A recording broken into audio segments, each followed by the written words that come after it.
Bom dia! Hoje, 25 de outubro de 2020, estamos todos juntos na presença de Deus para aprendermos mais com a palavra de Deus. Você que está me assistindo na sua casa, no conforto da sua residência, é um prazer estarmos compartilhando da palavra de Deus, do ensino da palavra contigo. Essa palavra rica, maravilhosa, verdadeiro tesouro que temos em nossos corações. Hoje eu vou trazer a mensagem: o espírito do anticristo e o espírito do amor de Deus. Essa mensagem com base na carta de 1 João, do evangelista João, apóstolo João, capítulo 4. Esse capítulo 4 de João tem 21 versículos. É um texto muito rico e um texto muito conhecido, que eu vou compartilhar, e vamos ler todo o capítulo para entendermos a mensagem, embora a mensagem não vai comentar todos os versículos, mas a leitura contextualiza todo o texto que nós vamos falar nessa manhã. Amados, não creiam em todo espírito, mas provai se os espíritos são de Deus, porque já muitos falsos profetas se têm levantado no mundo. Nisto conhecereis o Espírito de Deus. Todo espírito que confessa que Jesus Cristo veio em carne é de Deus. E todo espírito que não confessa que Jesus Cristo veio em carne não é de Deus. Mas esse é o espírito do anticristo, do qual já ouvistes que há de vir, e eis que agora já está no mundo. Filhinhos, sois de Deus, e já os tendes vencido, porque maior é o que está em vós do que o que está no mundo. Do mundo são, por isso falam do mundo, e o mundo os ouve. Nós somos de Deus.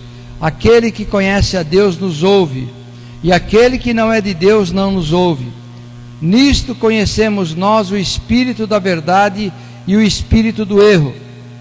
Amados, amemo-nos uns aos outros, porque o amor é de Deus, e qualquer que ama é nascido de Deus e conhece a Deus.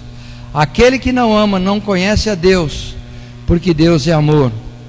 Nisto se manifestou o amor de Deus para conosco, que Deus enviou seu Filho unigênito ao mundo para que por ele vivamos.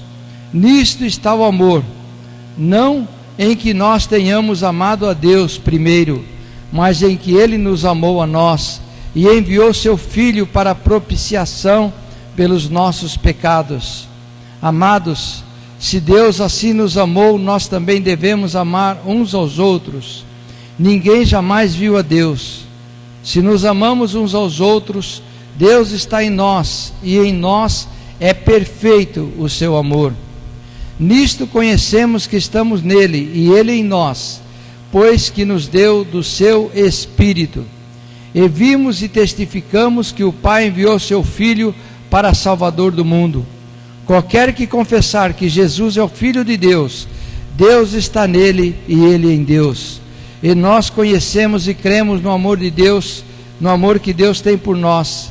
Deus é amor, e quem está em amor está em Deus e Deus nele. Nisto é perfeito o amor para conosco, para que no dia do juízo tenhamos confiança, porque qual ele é, nós também somos neste mundo.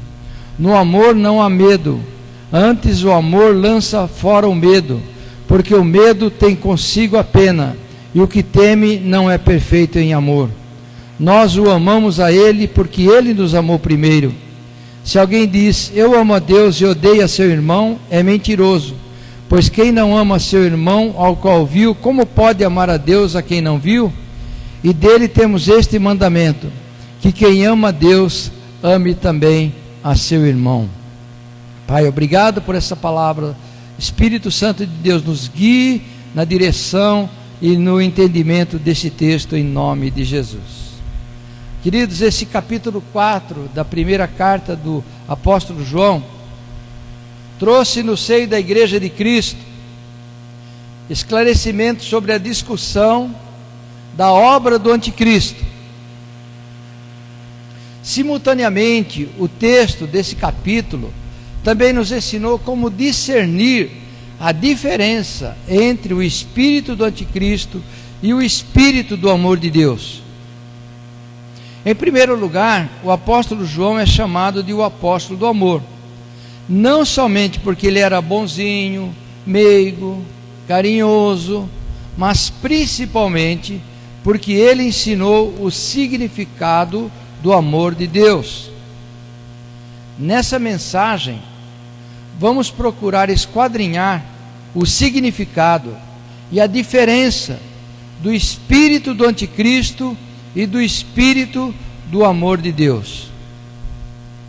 Então, primeiro subtítulo dessa, vejamos os 3 primeiros versículos desse capítulo 4 de 1 João.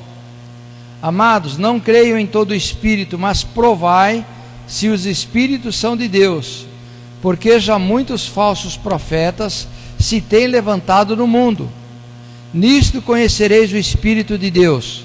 Todo espírito que confessa que Jesus Cristo veio em carne é de Deus. E todo espírito que não confessa que Jesus Cristo veio em carne não é de Deus.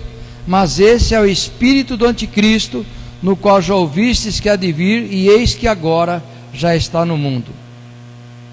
No primeiro século, no tempo do apóstolo João, já existia um conceito filosófico entre alguns falsos cristãos e falsos mestres, que pregavam que Jesus não tinha o corpo como os homens comuns têm, de que seu corpo, o corpo de Cristo, era como de um fantasma, ou como de um anjo, para que ele não pudesse sofrer as torturas da morte na cruz. Como se o plano de Deus fosse que Jesus não sofresse. Quando João escreveu, não deis crédito a qualquer espírito, mas provai se os espíritos são de Deus, ele estava combatendo falsos mestres que se dedicavam a corromper a igreja, distorcendo os verdadeiros ensinos das Escrituras. Influenciados pela filosofia grega, esses falsos mestres alegavam ter um conhecimento superior que lhes revelava uma verdade que não estava disponível a todos. É por isso que muito da verdade do Evangelho se perdeu na Idade Média, né? Com ensinos filosóficos que procuraram substituir a verdade da palavra ou enriquecer, no pretenso enriquecimento do texto bíblico. Segundo eles, esses filósofos, apenas os iniciados nas coisas profundas é que tinham verdadeiro conhecimento que superava a Escritura. O movimento promovido por esses falsos mestres ficou conhecido como gnosticismo, né?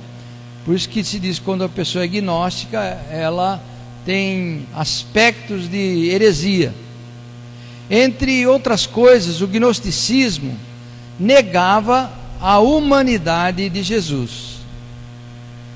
Então o apóstolo Paulo se dedicou a combater esses falsos mestres e seus ensinos, classificando-os inclusive como anticristos, e que eles já estavam no mundo naquele tempo. E nesse contexto, o apóstolo João adverte os seus leitores a não darem crédito a qualquer espírito. Jesus nos deixou o Espírito Santo para nos ensinar, mas espírito aqui nesse texto se refere à palavra dada por Deus, pois sempre está ligado ao Evangelho, como diz o texto, mandamentos, né? Vejam o versículo 24 de 1 João 3. 1 João 3, capítulo anterior, do texto principal dessa manhã, no versículo 24, João escreve: e aquele que guarda os seus mandamentos nele está, e ele nele. E nisto conhecemos que ele está em nós, pelo Espírito que nos tem dado. Espírito a que se refere à palavra do Evangelho. Se por um lado o Espírito da palavra de Deus testifica na vida dos genuinamente salvos, por outro lado, há outros espíritos atuando também neste mundo. Esses espíritos malignos têm a sua fonte de engano no próprio Lúcifer, Satanás, que é mentiroso desde o princípio. À luz dessa realidade, João ensina: provai se os espíritos são de Deus. Há muito tempo atrás, eu pensava que esses espíritos eram espíritos demoníacos, né? Que a gente devia prová-los. Aquelas pessoas que estão possuídas por um demônio.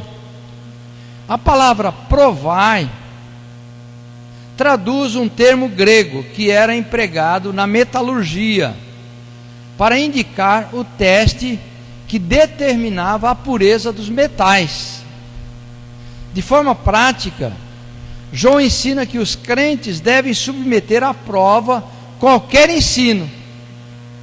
E paradoxalmente, de certo modo, todo cristão deve ser um cético, para não cair no engano de qualquer um que advogue ter algo a dizer da parte de Deus.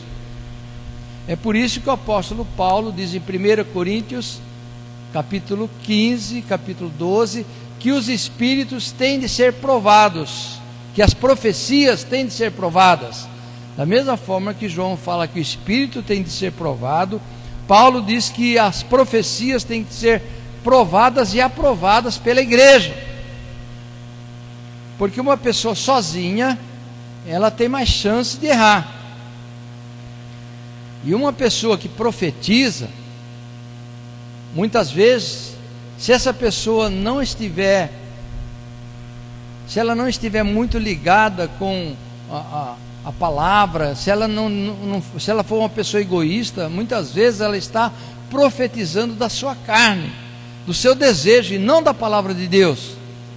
Eu já conheci profetas que profetizaram o que vinha do desejo do seu coração, para tentar agradar os ouvintes e conquistar os ouvintes.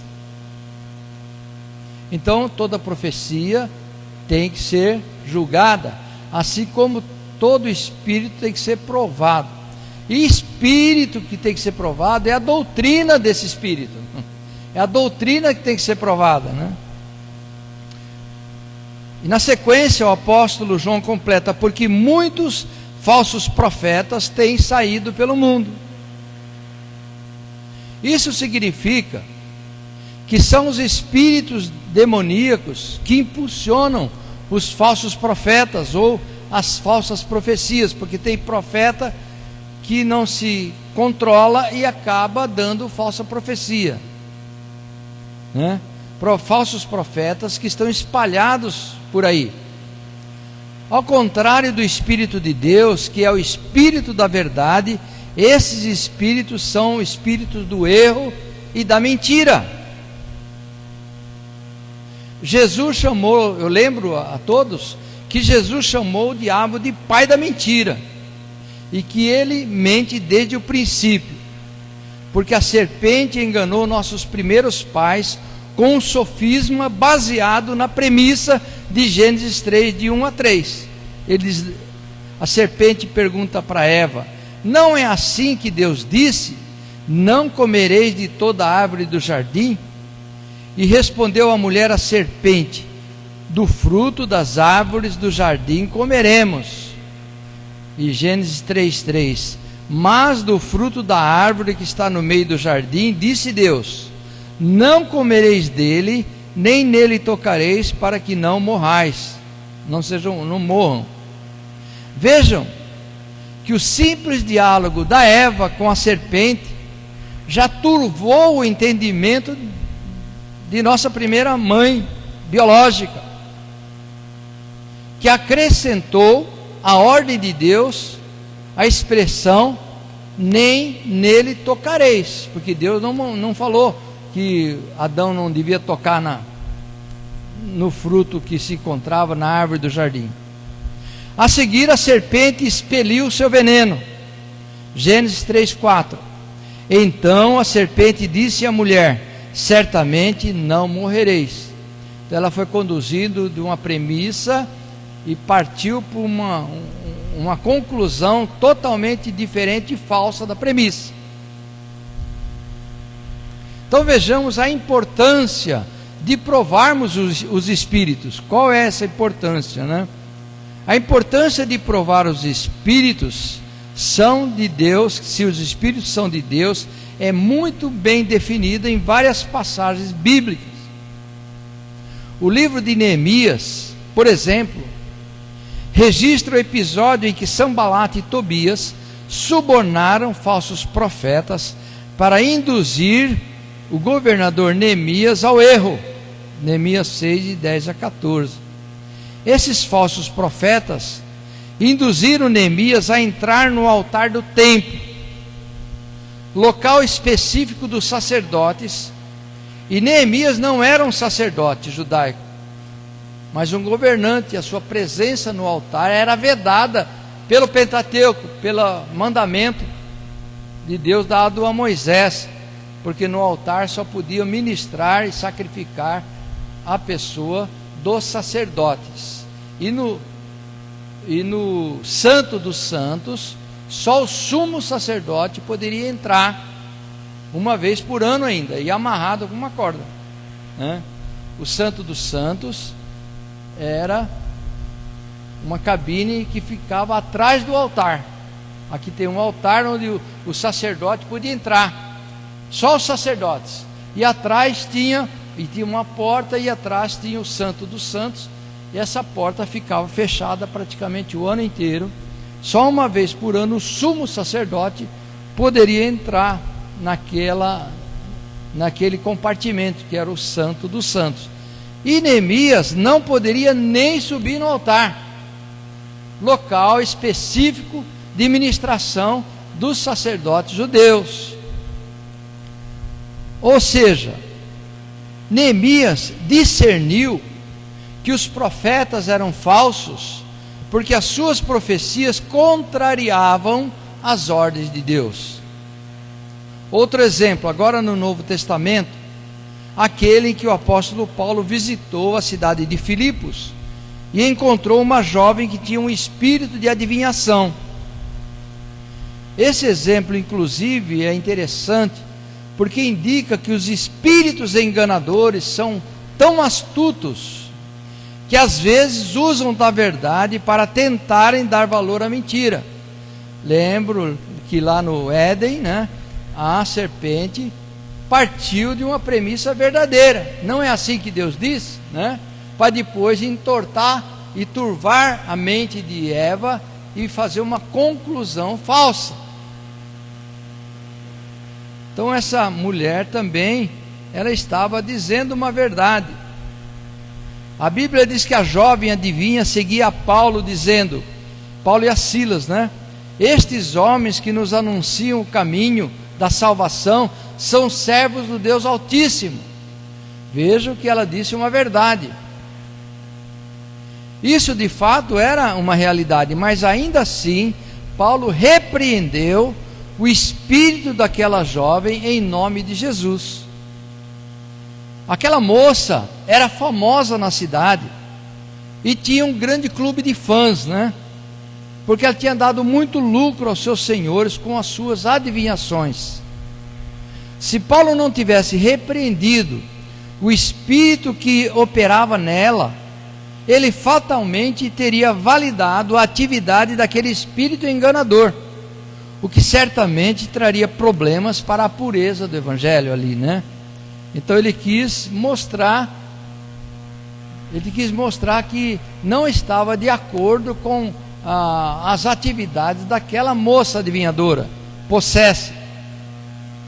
Portanto, provar se os espíritos são de Deus é importante, é essencial para que o Evangelho seja aceito de forma limpa e natural.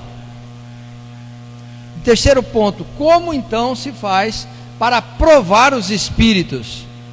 Obviamente, nós não podemos ver os espíritos, contudo, nós podemos ouvir e compreender os ensinamentos e os conselhos dados por esses espíritos. E nesse sentido, quando João diz: provai se os espíritos são de Deus, ele está dizendo que os crentes devem testar os ensinamentos para que possam determinar se de fato são uma expressão do verdadeiro Espírito de Deus ou se são falsos ensinamentos que expressam os princípios do diabo que age nos falsos profetas. O Salmo 23, verso 5, a primeira parte, a parte A, nos diz assim: preparas uma mesa perante mim na presença dos meus inimigos. Talvez você nunca tenha pensado no significado desse texto. Essa mesa do Salmo 23, do versículo 5 do Salmo 23, é a falsa doutrina apresentada pelos inimigos. A mesa do templo, do tabernáculo, que depois foi transferido para o templo em Jerusalém, era o local onde os sacerdotes partiam os pães da preposição, conforme Êxodo 39 e 36. No templo tinha uma mesa. Os pães faziam parte do serviço do templo e significam literalmente no hebraico pães do rosto, ou pães da face, ou pães da presença.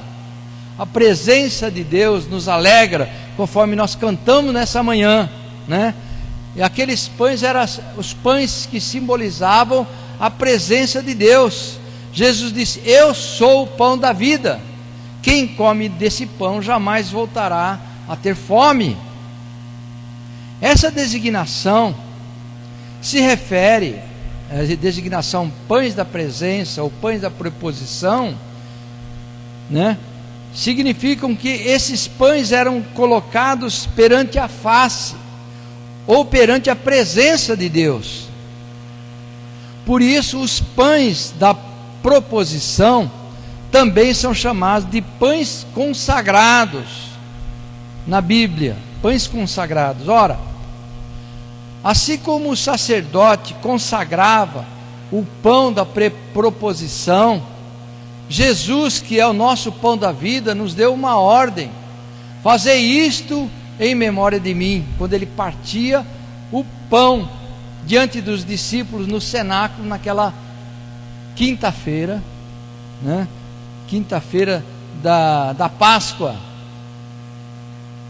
Assim nós também fazemos em homenagem a Cristo na ceia do Senhor, partindo o pão em homenagem ao Senhor.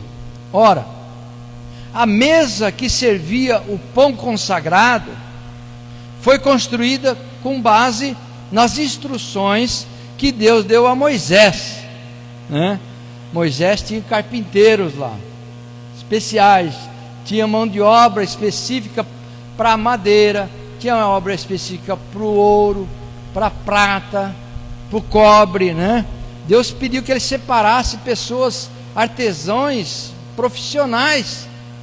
E essa mesa, ela foi construída com base nas instruções bem específicas de Deus.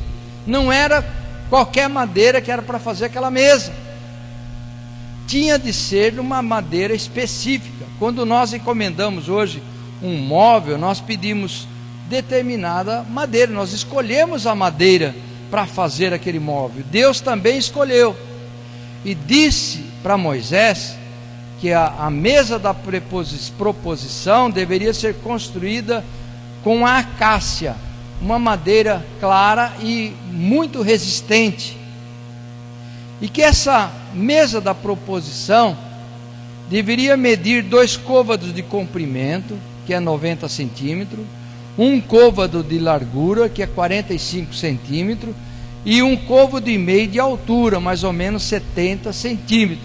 Como nós sabemos isso? Nós sabemos, podemos converter essas medidas de côvado em metros, porque um côvado era o espaço medido entre o cotovelo e o dedo médio de um homem, né? É daqui a aqui. Eu fui lá, peguei um metro e medi quanto dava daqui a aqui, dá 45 centímetros. Então, essa mesa não era uma mesa comum, nem mesmo nas suas medidas. Portanto, as mesas que media 90 centímetros de comprimento por 45 centímetros de largura e cerca de 68, 70 centímetros de altura, pode ver que essa mesa aqui está mais alta, mas ela não é uma mesa normal. Uma mesa comum, normalmente, uma pia, né, se mede na altura mais ou menos aqui do umbigo, né, mas para um pouco mais baixo, que é mais ou menos a altura dessa mesa dos pães da proposição, de mais ou menos 70 centímetros de altura, mais baixo, né? E então, portanto, essa mesa ela tinha a forma de um aparador que nós temos hoje em nossas salas de visita. Eu tenho 2 aparadores lá na nossa sala. Um é de madeira, né? Ambos, um é de madeira, outro é de aço. O de madeira é coberto com vidro, um tampo de vidro, e o de aço é com um tampo de granito. Então ela tinha o desenho de um aparador. E Paulo nos exortou a bebermos o cálice consagrado na mesa do Senhor. Então nós temos aqui instruções claras do pão e do cálice, né? Não bebendo o cálice dos demônios. Paulo fala muito bem, pois esse cálice é a falsa doutrina. 1 Coríntios 10, 21. Não podeis beber o cálice do Senhor e o cálice dos demônios.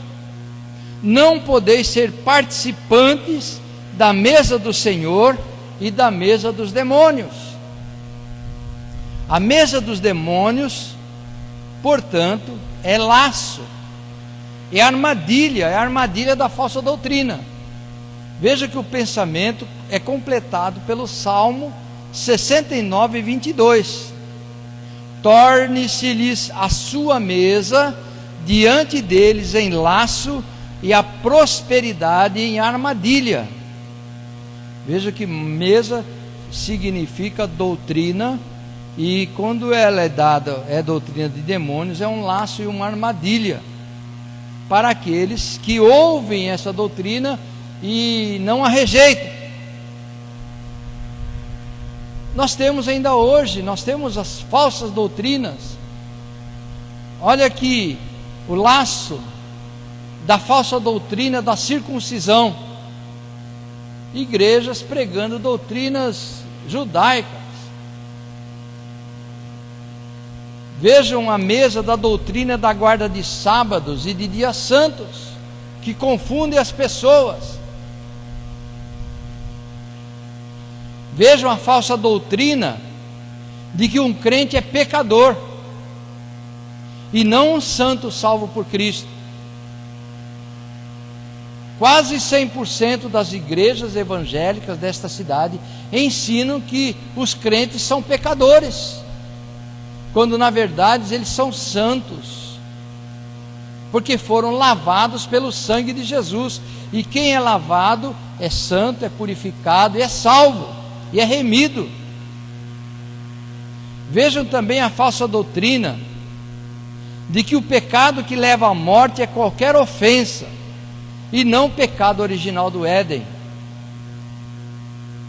Essa falsa doutrina tem confundido as igrejas, e quando nós descobrimos isso, né, nós passamos a ensinar a vocês, né, que a verdadeira doutrina do pecado que leva à morte é o pecado de Adão, não é qualquer pecado. O mesmo apóstolo João diz que há pecado para a morte e que há pecado que não é para a morte. O pecado que mata, que leva a pessoa ao inferno, é o pecado da porta larga, a porta de Adão, porque todos entram por ela, através do nascimento biológico. Mas o último Adão morreu naquela cruz para nos conduzir ao caminho estreito da salvação. E quando cremos em Cristo, nós saímos da porta larga e entramos na porta estreita, que é o caminho da salvação. Então o pecado que é para a morte é o pecado que herdamos biologicamente de Adão. Mas quando, pelo novo nascimento, nós nascemos de novo por meio de Cristo, entramos na porta estreita e saímos da porta larga, nós não somos mais, estamos mais sujeitos à morte, à escravidão do pecado, porque Cristo morreu por nós e nós morremos com Cristo. E o pecado que não é para a morte? O pecado que não é para a morte são os nossos comportamentos, né? Nossos erros, nossas falhas, que são chamadas de raposinhas, né? Falhas essas que não nos conduzem à morte, mas obscurecem a nossa salvação. São nossos comportamentos, como a mentira, o roubo, o adultério, a agressão, a agressividade. Elas não nos levam para o inferno, porém obscurecem a nossa salvação, e fugir deles é um mérito de a coroa que nós falamos, né? Quando nós nos comportamos conforme o agrado de Deus, nós temos essa coroa, é a coroa da salvação, né? Que vai estar sujeito ao tribunal de Cristo, não ao tribunal do trono branco. O pecado de morte está sujeito ao trono branco, quando não haverá salvação para quem não creu em Cristo.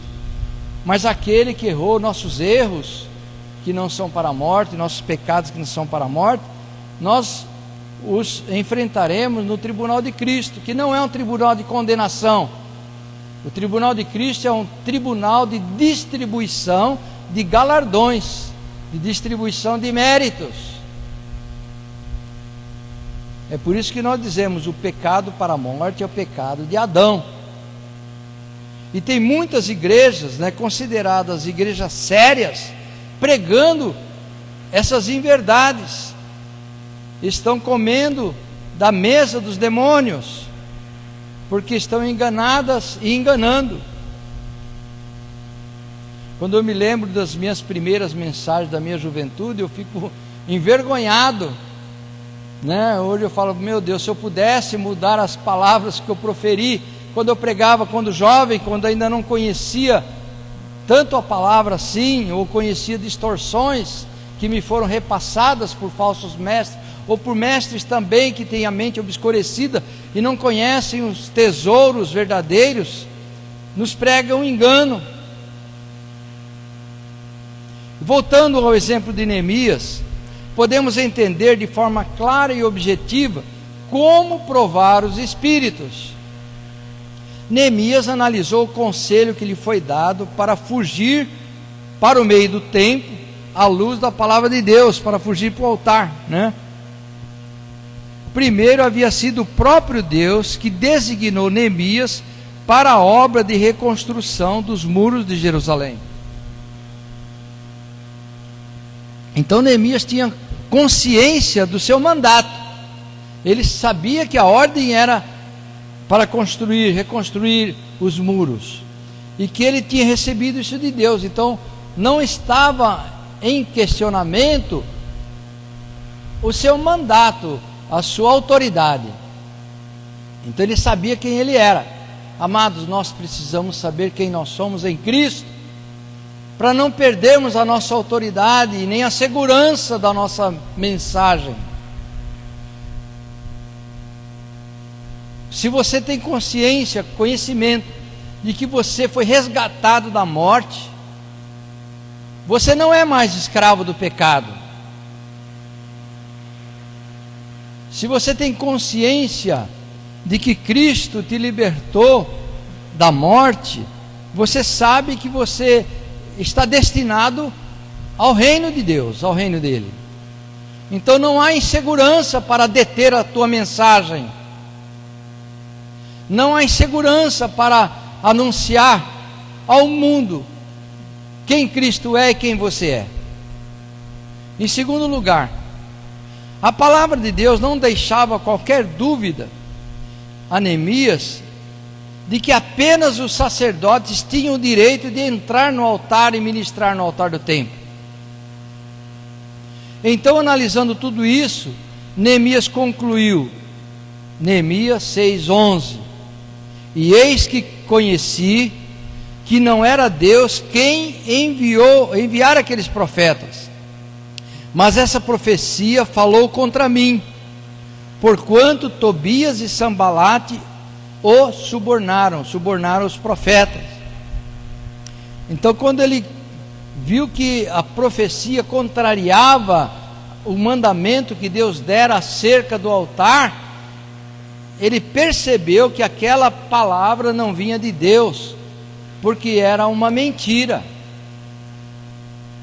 Portanto, qualquer ensinamento ou palavra devem ser submetidos à prova sobre o prumo, a baliza da Escritura. Tudo deve ser medido à luz da palavra de Deus. Aqui devemos aprender com os crentes de Bereia. Eles estão descritos lá no livro de Atos. Estudavam a palavra de Deus e examinavam tudo com base nela, para poderem distinguir a verdade do erro. Portanto, compromissados com a Escritura, os crentes podem cumprir a exortação bíblica de João: provai se os Espíritos são de Deus. Lembre-se sempre, não confunda, a palavra Espírito é a palavra do Evangelho, é a palavra de Deus. E em quarto lugar, o amor de Deus é um mandamento que nos salva. Em contraponto, a mesa dos demônios, em contraponto ao espírito dos anticristos, temos o amor de Deus. 1 João 4, de 6-9, ele escreve: nós somos de Deus, aquele que conhece a Deus nos ouve, aquele que não é de Deus não nos ouve. Nisto conhecemos nós o espírito da verdade e o espírito do erro. Amados, amemo-nos uns aos outros, porque o amor é de Deus, e qualquer que ama é nascido de Deus e conhece a Deus. Aquele que não ama não conhece a Deus, porque Deus é amor. Nisto se manifestou o amor de Deus para conosco, que Deus enviou seu Filho unigênito ao mundo para que por ele vivamos. Muitas explicações buscam esclarecer o significado do amor de Deus, a maioria delas não verdadeira ou distorcida. Quando se diz que Deus é amor, porque Ele é bom, e Ele seria bom porque dele vem o nosso suprimento e a nossa capacitação. Muitos dizem isso. Deus seria amor porque tem compaixão e misericórdia por todos os homens. Esse ensino contém apenas uma meia verdade, porque Deus só tem misericórdia daqueles que têm misericórdia. Ele diz: terei misericórdia de quem quiser ter misericórdia. Ou seja, Deus só tem misericórdia daquele que obedece a Ele. Essa é a verdade da palavra, Deus só tem misericórdia de quem obedece. Deus ama o ser humano de forma... Outro ditado diz assim: Deus ama o ser humano de forma profunda, intensa e calorosa. Eu li isso hoje, Será que Deus ama o ser humano de forma profunda, intensa e calorosa, ou conforme a sua palavra? Deus ama o ser humano conforme a sua palavra, não conforme os seus sentimentos. Tem outra verdade, tem outro dito, tem outro dito que diz assim, que esse amor de Deus seria incondicional, nada exigindo em troca. Olha aí a falsa doutrina, a mesa de demônios. O amor de Deus é incondicional. Isso não é uma verdade, porque Deus sempre exigiu alguma coisa. A condição para receber o amor de Deus é obedecer. Assim como o amor de Deus consiste em nos dar um mandamento que nos salve, o amor do homem com Deus consiste em obedecê-lo, em ter temor a Ele. Ter temor a Deus é ter temor, é conhecer a sua palavra e obedecer a sua palavra. Então o amor de Deus é condicional, sim, é condicional a conhecê-lo. Paulo diz assim: conheçamos a Ele e prossigamos em conhecê-lo. Para compreendermos o amor de Deus, precisamos conhecer a natureza de Deus, os seus propósitos, conhecer a forma como Deus age, como Ele é. Vejamos 3 disposições, né, que João diz a respeito de Deus. Primeiro, Deus é Espírito, 1 João 4:24. Segundo, Deus é luz, 1 João 1:5. E terceiro, Deus é amor, 1 João 4:8. Espírito, luz e amor. É evidente que nenhuma das expressões acima constitui uma revelação completa de Deus e seria errado separá-las. Espírito, luz e amor, né? Quando se diz que Deus é Espírito, se refere à sua essência. A essência de Deus é ser Espírito, né? Porque Deus não é de carne nem de sangue. Jesus, quando coabitou entre nós, era carne e sangue.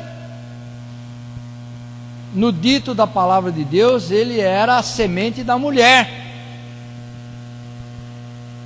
E no presente momento, Cristo não é mais de carne e sangue, porque Ele possui um corpo glorificado no céu, e um dia possuiremos um corpo semelhante ao dele.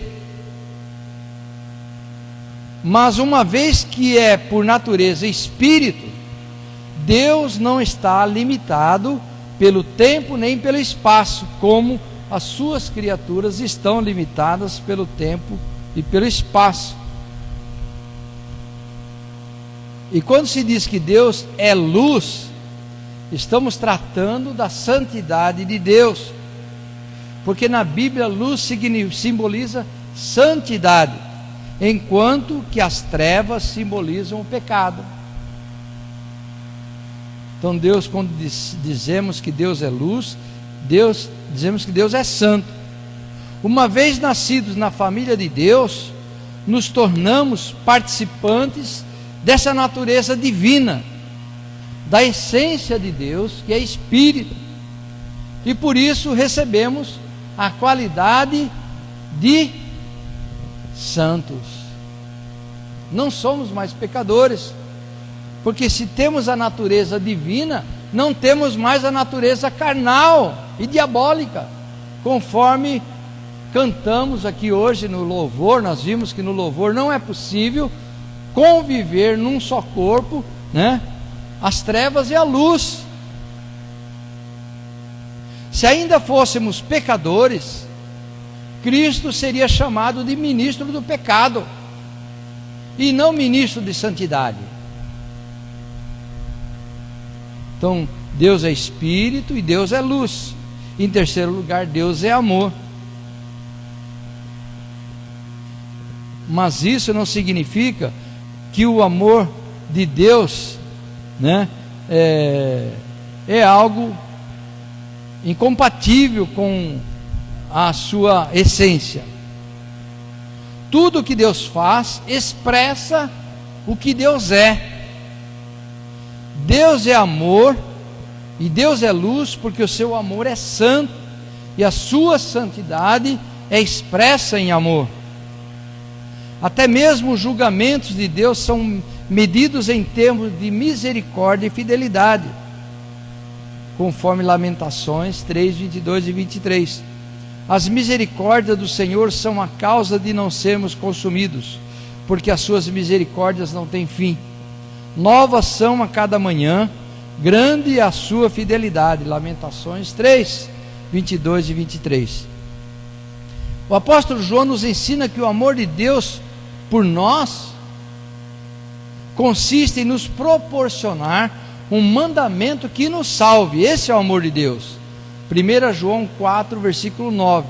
Nisto se manifestou o amor de Deus para conosco, que Deus enviou seu Filho unigênito ao mundo para que por ele vivamos. Outrora andávamos mortos em nossos pecados, escravos, sem luz nesse mundo, como diz o apóstolo Paulo, né?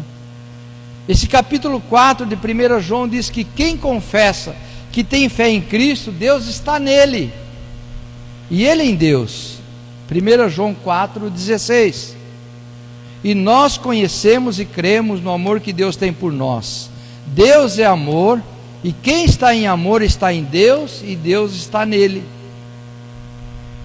Em Romanos 5,8, o apóstolo Paulo reverbera assim: mas Deus prova o seu amor para conosco, em que Cristo morreu por nós, quando nós ainda éramos pecadores.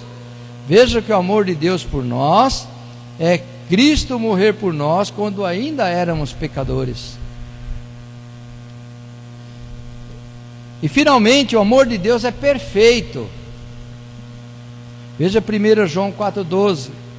Ninguém jamais viu a Deus. Se nos amamos uns aos outros, Deus está em nós, e em nós é perfeito o seu amor. Todos querem um amor perfeito, né? Tem até uma plantinha chamada amor perfeito. Mas o único amor que é perfeito é o amor de Deus. É o amor de ter doado o seu próprio Filho, para que, morrendo por nós, tenhamos vida nele. Então o amor de Deus é perfeito, porque ele pode conduzir um pecador para o céu, pode salvar um pecador que se transforma de pecador, de homem carnal, num homem espiritual, num homem santo.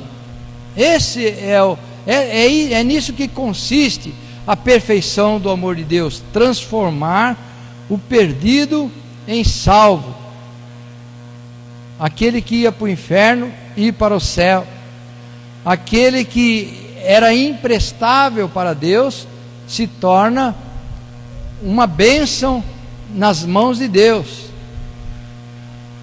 Esse que recebe a Cristo, ele faz a obra de Deus. Somente o cristão pode fazer a obra de Deus. Jesus diz: a obra de Deus é esta: crer naquele que ele enviou. Então, crendo em Cristo, nós temos o amor perfeito de Deus.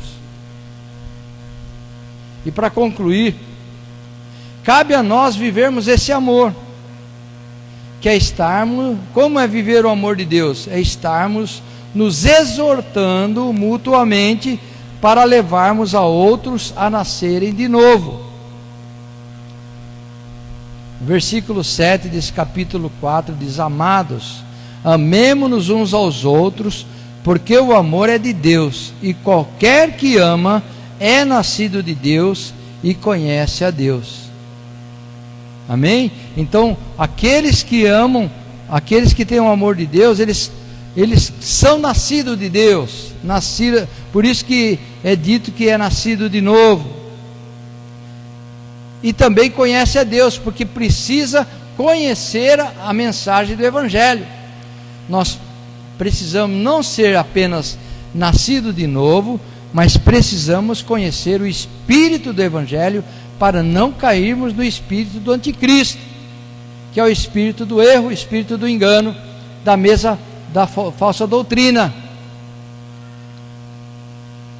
Então, aquele que quer viver o amor de Deus deve estar levando a palavra de Deus uns aos outros, nos exortando em amor, na doutrina dos apóstolos. É por isso que quando você vê algum irmão cometendo algum erro, você tem a obrigação de exortá-lo conforme a doutrina dos apóstolos. Em 2 Timóteo 4:2, o apóstolo ensina o seu discípulo, né, Timóteo, assim: que pregues a palavra, instes a tempo e fora de tempo, redarguas, repreendas, exortes com toda a longanimidade e doutrina. Então ele está dizendo aqui, instar, redarguir, repreender e exortar. Isso é amar. Amar não é passar a mão na cabecinha do próximo e dizer: ah, meu irmão, eu te amo. Mas é redarguir, instar, repreender e exortar. Mas tem uma forma de fazer isso. Paulo ensinou que tem que ser conforme a doutrina dos apóstolos e com longanimidade. Que significa isso? Não é brigar pela doutrina, não é brigar com a pessoa, não é estourar, explodir, mas é falar com mansidão, é ter paciência com os novos na fé. Quantas vezes, né, nós perdemos a paciência por ver pessoas errando, pretensos crentes ou crentes novos, né? O crente novo ainda vai, mas o crente velho está fora da doutrina, não se admite mais, né? E é por isso que temos a obrigação, por isso que vimos a público dizer que as igrejas estão pregando uma falsa doutrina, porque a doutrina que tem que pregar é a doutrina dos apóstolos, como ela é, a verdade como ela é, conforme os apóstolos ensinaram. Então essa a palavra de hoje, né, sobre o espírito do anticristo e o espírito do evangelho, o espírito do amor de Deus. Que esse amor de Deus prevaleça entre nós, com a palavra verdadeira sendo pregada e sendo ensinada por todos nós, em nome de Jesus. Amém. Vamos ouvir a pastora Ana. Provai os espíritos é provai as doutrinas. Provai as doutrinas. Nós precisamos, tudo que a gente lê, amados, tudo que a gente ouve, nós como cristãos precisamos examinar se está de acordo com a palavra. Eu vejo muitos crentes às vezes postando coisas que não tem nada a ver com a palavra, até posts, né? Tudo que a gente lê, tudo que a gente examina. Não posso ver estudos? Pode. Se você tiver condições de examinar se aquele estudo está de acordo com a palavra, você pode ler o que você quiser. Eu leio um monte de coisa, só que eu sei peneirar. Então é importante que a gente aprenda a provar os espíritos. Então não é se a doutrina, tem gente que fala assim: mas essa doutrina é tão bonita. Não interessa se ela é bonita ou não. O evangelho de Cristo, não, entre aspas, não é bonito. Pregar a cruz, você acha que é agradável? Né? Pregar a cruz, pregar sobre o céu, sobre o inferno é agradável? Não. É loucura. É escândalo. Mas importa obedecer a Deus do que aos homens, importa agradar a Deus do que agradar aos homens. Então nós temos que ter como cristãos, se você é cristão, você tem que ver se o que você crê está de acordo com a palavra. Se aquilo que te ensinaram, por mais renomado que seja o mestre, por mais nome que tenha o seu pastor, por mais que seja importante a pessoa que te ensinou, você tem que examinar se essa palavra está de acordo com o evangelho de Jesus Cristo, Senhor. Jesus, ele disse: se vocês permanecerem no meu ensino, verdadeiramente serão os meus discípulos. Então é nossa obrigação permanecer na doutrina, como o pastor disse, de Cristo e a doutrina dos apóstolos, porque o evangelho de Cristo é o poder de Deus que traz salvação a todo aquele que crê. E eu quero dizer para você que está ouvindo, e para vocês que estão aqui, amados, que as doutrinas mais perigosas são aqueles que se dizem cristãos. São as que mais enganam, que têm a sutileza demoníaca. Ela tem aparência de evangelho, mas envolve a mentira, envolve a mistura. E a mistura, Jesus disse, um pouco de fermento leveda toda a massa. Então, muito cuidado. Não se iluda com beleza, com palavras bonitas, com eloquência, com pregação, né? Cheio do Espírito. Não, cheio do Espírito é ser cheio da palavra. Ser cheio do Espírito é cheio do entendimento. Então, que vocês sejam cheios do Espírito, cheios do entendimento da palavra, que vocês ouçam, que vocês vejam e saibam, isto é de Deus. Não, isto não é de Deus. Amém? Louvado seja Deus, em nome do Senhor Jesus. Amados, eu quero dizer para você o seguinte, que esse negócio... Eu não gosto, quando você vai fazer um post, eu vejo crente postando, eu olho, se o post tem nome lá e autoria, porque às vezes está assim embaixo uma frase bonita, e o post está escrito assim...